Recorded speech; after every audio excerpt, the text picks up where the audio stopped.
Einion and the Lady of the Greenwood.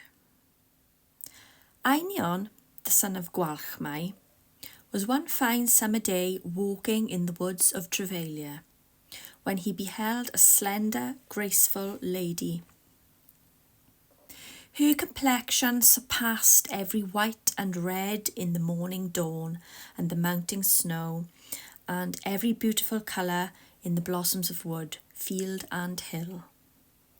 Feeling in his heart a vast love, he saluted her, and she returned the salutation, by which he perceived that his society was not disagreeable to her.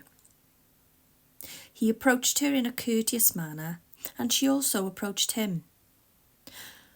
When he came near to her, he saw that she had hoofs instead of feet, and would fain have fled, but she cast her glamour upon him and said, "Thou must follow me whithersoever I go." She had him in thrall, and he said he would go with her to the ends of the earth. But he requested of her permission first to go and bid farewell to his wife Angharad. This the Lady of the Greenwood agreed to, "But," said she, "I shall be with thee, invisible to all but to thyself." So he went, and the goblin, for the Lady of the Greenwood was none other, went with him.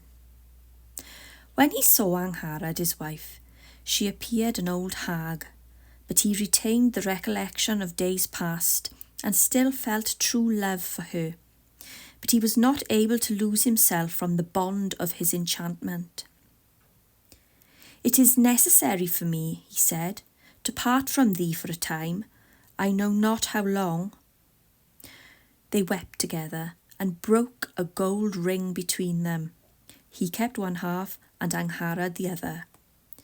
They took their leave of each other, and he went with the Lady of the Greenwood, and knew not whither, for a powerful spell was upon him, and he saw not any place or person or object under its true and proper appearance, excepting the half of the ring alone.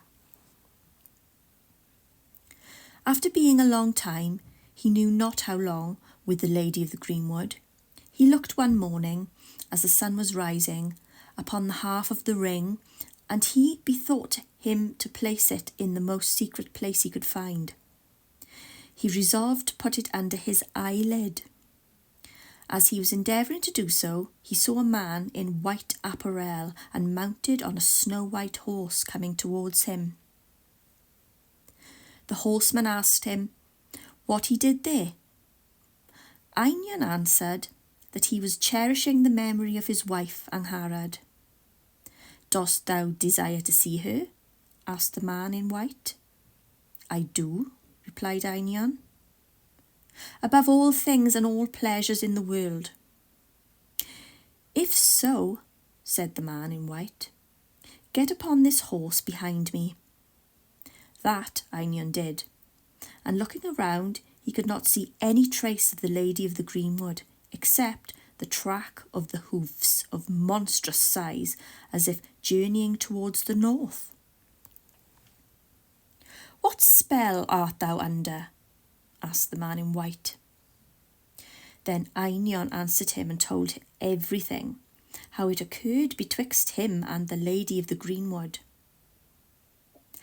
"Take this white staff in thy hand, and wish for whatsoever thou desirest," said the man in white. Einion took it, and the first thing he wished was to see the Lady of the Greenwood, for he was not yet completely delivered from her spell. A hideous and uncanny bedlam appeared to him, 1,000 times more repulsive of aspect than the most frightful thing on earth. Einion uttered a cry of terror. The man in white cast his cloak over him, and in less than a twinkling Einion alighted on the hill of Trefalia by his own house, where he knew scarcely anyone, nor did anyone know him. In the meantime, the goblin, who had appeared to Einion as the Lady of the Greenwood, had gone to Trefalia in the form of an honourable and powerful nobleman. richly apparelled and wealthy. He placed a letter in Angharad's hand, in which it was stated that Einion had died in Norway more than 9 years before. He cast his spell upon her, and she listened to his words of love. Soon, seeing that she should become a noble lady, higher than any in Wales, she named a day for her marriage with him. There was a great preparation of every elegant and sumptuous kind of apparel, and of meats and drinks, and of every excellence of song and instruments of music and festive entertainment. Now, there was in Angharad's hall a very beautiful harp. When the goblin nobleman saw it, he wished to have it played, and the harpers who had assembled, the best in Wales, tried to put it in tune, but were not able.